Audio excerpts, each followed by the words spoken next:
Hello and welcome back. I mentioned in previous episodes that I was going to produce a few episodes per year where I'd go back and look at a selection of recent images, kind of give them a bit of a critique, but some ideas around my thought process, composition and so on, and maybe a background story to the image itself, and also some of the technical aspects that worked or failed at the time. This week I'm going to look at a few images from my back catalogue rather than some recent things, while I'm still making my mind up about which of the more recent images to use and in one of these kind of episodes. If you've seen an image in a previous episode though that you'd like to know more about, please let me know, and I'll try and include it in a future critique episode. These aren't intended to be in any way a kind of how-to type of thing. Hopefully there'll be a bit of information here that may be of use to photographers, but I really want to steer clear of the 5 things you need to know about this, or I wish I'd known about this, or that kind of clickbait type episode that a lot of people seem to be doing these days. So this is more about how I made the image, why I made the image, where the image obviously was made, those kind of things, rather than what you should do.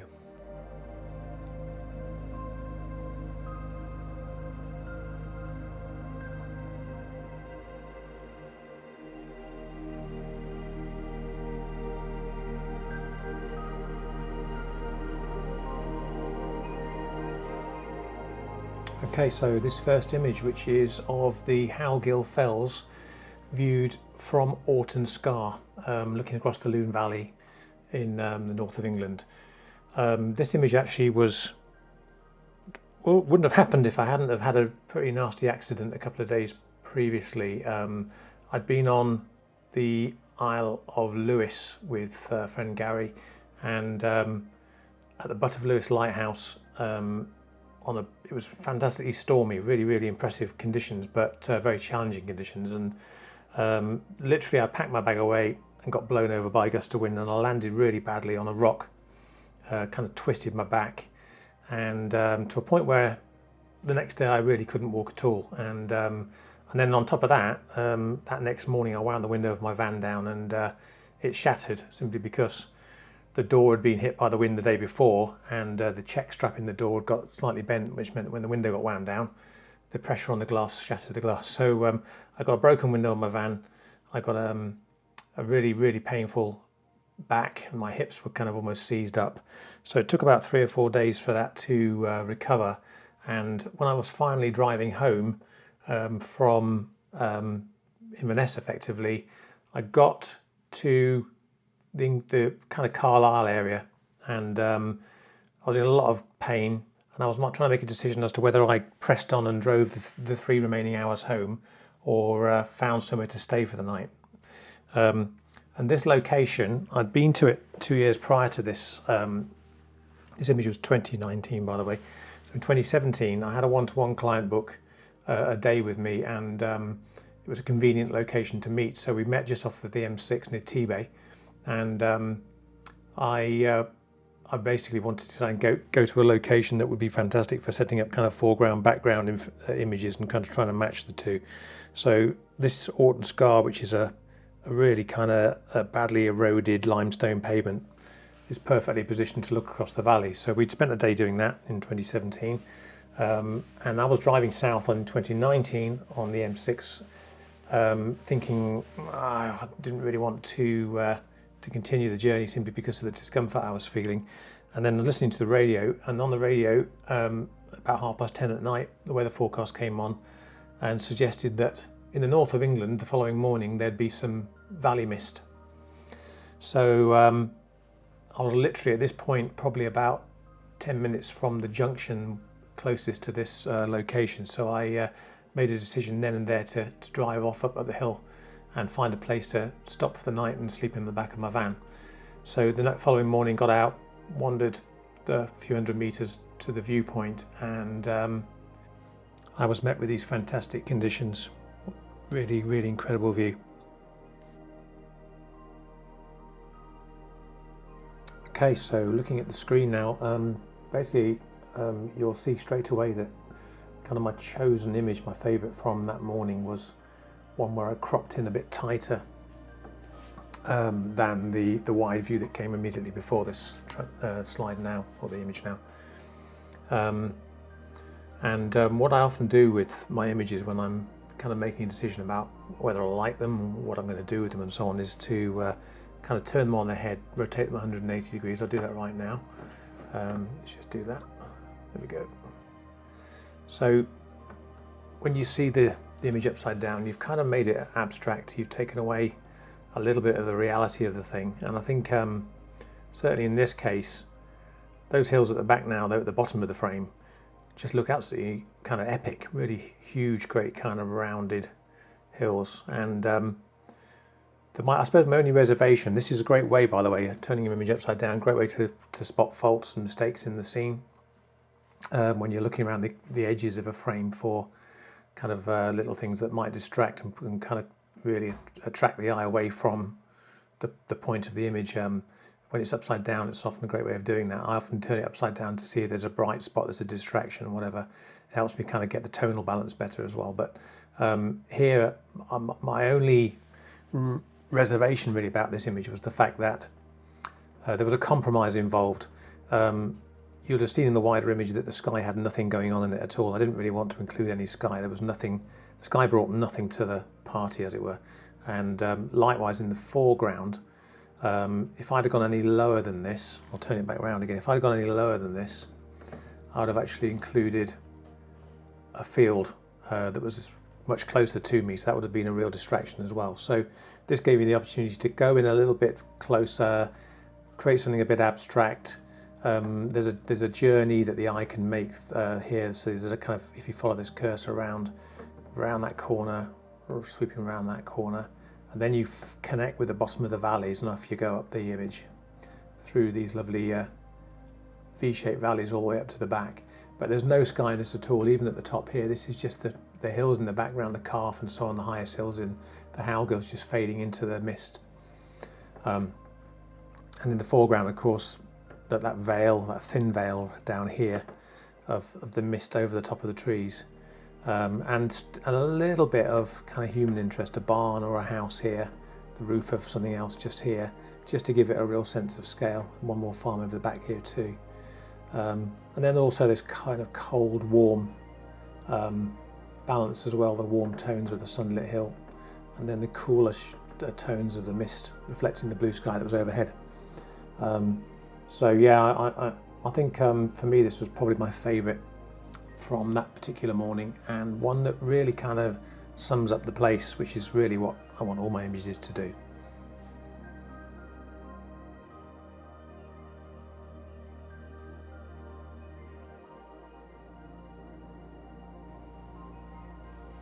Okay, for this second image, first of all, it's an iconic location, the Coolin Hills on the Isle of Skye in the UK. Photographed from the little village of Elgol, so looking across Loch Scavaig to Stokksnes, which is the one that's got the little catchlight of sunlight on it, and then in the background the main Coolin Ridge with snow. And what I'm going to do on this one actually is give you a little bit of a 2-for-1 deal. From the same location, here's another image made, I can't remember exactly whether this was it was earlier the same day or a different day during the same week, but it was certainly, I was leading a workshop on the Isle of Skye, and I took the clients to Elgol on a day of inclement weather, and in the end, I think it might have been the same day actually, at a much lower tide, we had this just a little bit of sun peeked under the cloud at the very last minute. We really weren't expecting it. I set up this composition really to capture the blue and the shapes in the foreground. I'm very much one for kind of strong geological formations in the foreground if I can find them. So I was really happy with what I'd already got. And then of course what then happened was that the sun just made a brief appearance and just lit up that one hill. So it was a bit of a kind of a gift. The other image, really for me, sums up Skye. It's not called the Misty Isle for nothing, and we were having sheets and sheets of rain coming through. I've been to this place so many times, so many different conditions, pink sunsets, blue house kind of finishes, sunrises, middle of the day, all sorts of different conditions, blizzards coming across the loch at me and all sorts. On this occasion it was just kind of heavy rain and a fairly stormy sea. This exposure was probably around about quarter of a second, half of a second, and the later image, this one, would have been probably more like 5 to 10 seconds. Just having a look at, go at 100% a second here, look, just looking at the water down here, you can see it's a much more milky look to it. While I'm zoomed in at 100%, let me just get rid of the borders. So while we're zoomed right in here, you can see, this is maybe the large format camera, by the way, so this is an older image. Rocks are nice and sharp,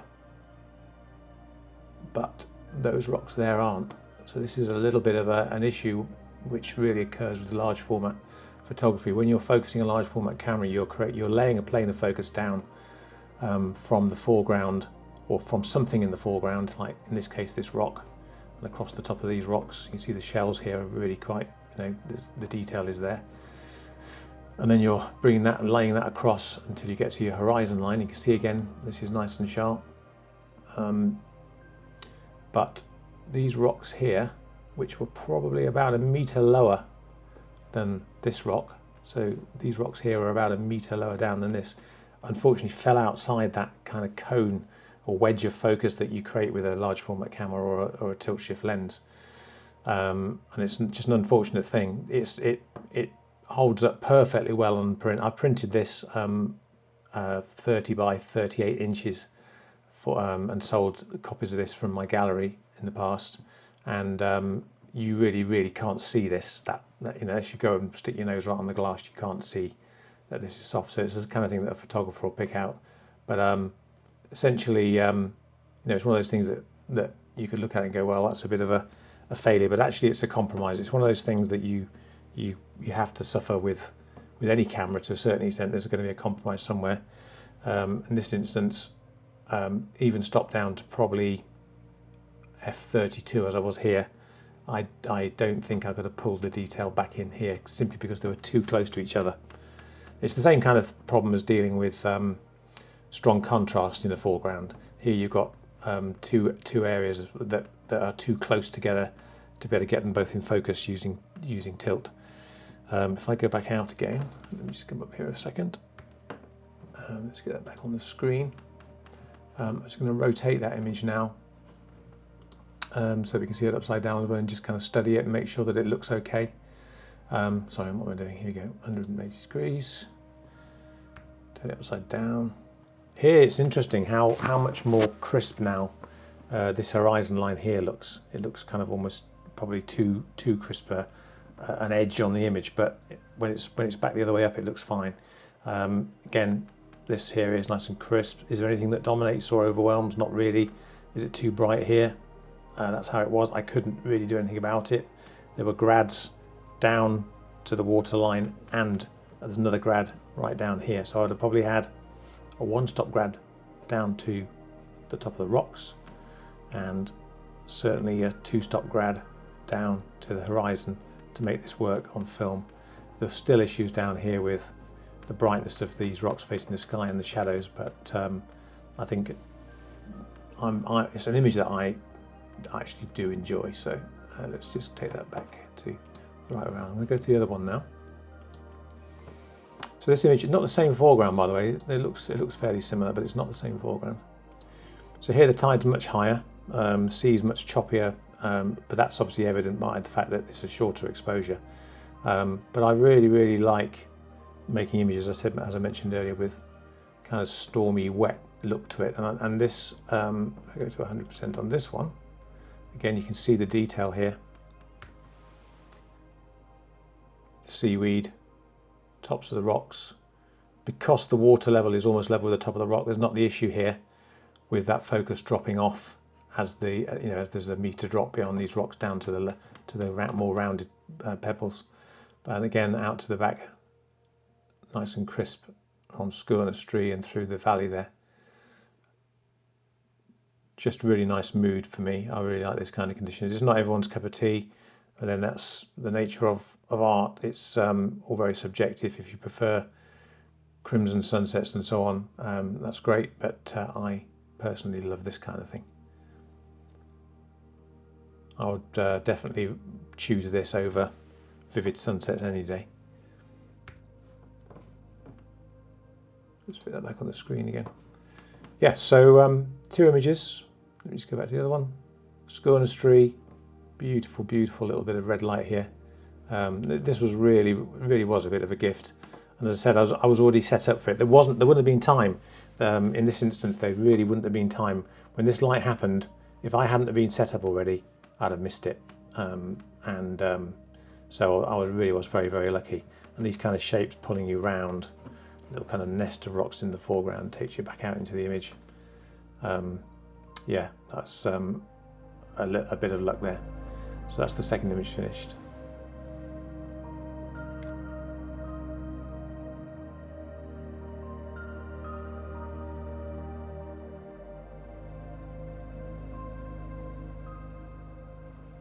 So my final image, this is probably one of the most famous locations on the planet right now in southeast Iceland, Stokksnes, and Vestrahorn, the mountain at the back. It's very, very popular. You can see all the footprints in the sand. It made it really, really hard to find the composition. And you can see here I'm going a little bit closer each time into the dunes to try and hide as many footprints as possible, but it's virtually impossible. They were everywhere.